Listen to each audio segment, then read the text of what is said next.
C'est une voix qui est très subtile, qui est connectée au monde invisible. Comme je vous disais, on n'a pas toujours conscience de tout ce qui est vivant autour de nous. Bah là, c'est la même chose. Vous allez commencer à vous rendre compte de tout ce qui se passe autour de vous, de tout ce qui se joue à l'intérieur de vous, entre vous et les autres, etc.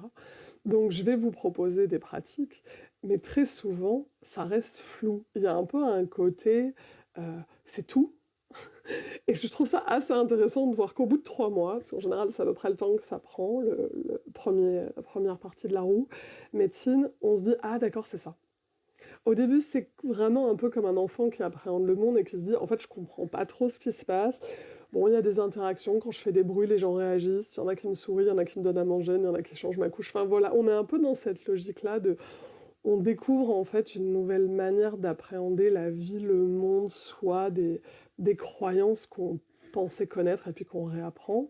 Mais le fait d'avoir créé cet égrégore, le fait d'avoir créé ce cercle qui est ensemble, fait que nos perceptions sont un peu décuplées. Et donc même si vous ne mettez pas votre tête dessus en vous disant tous les jours « Waouh, est-ce que je me suis bien connectée à la gardienne ?» En fait, on s'en fiche. De toute façon, le travail se fait.